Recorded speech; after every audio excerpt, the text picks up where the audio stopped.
আমাদের বন্ধুমহল প্রতিবেশী দেশ সবসময় তারা আমাদেরকে আদর্শে তালকিন দেয়, আমাদেরকে শিক্ষা দিতে চায় সভ্যতা সংস্কৃতি, এবং তারা নিজেদের বিচার করতে চায় যে বর্তমানকার সময়ের ভিতরে তারা হচ্ছে উচ্চশিক্ষিত, স্মার্ট এবং আধুনিক, এবং আমাদের দেশের লোকদেরকে তারা আনস্মার্ট এবং বিভিন্নভাবে তারা ট্যাগ দিয়ে থাকে।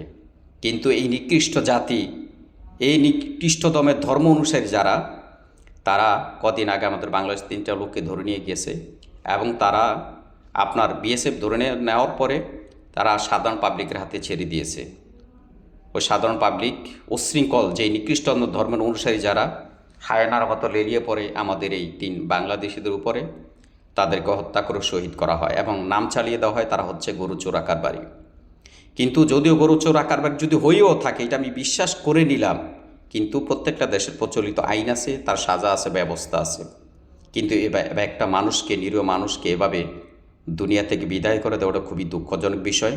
আমাদের বর্তমানে বাংলাদেশের সরকারের পক্ষ থেকে সর্বোচ্চ মহল থেকে তার প্রতিবাদ চাই, এবং প্রতিবাদ জানাই এর সুস্থ এবং সঠিক যেন বিচার ফায়সালা করে।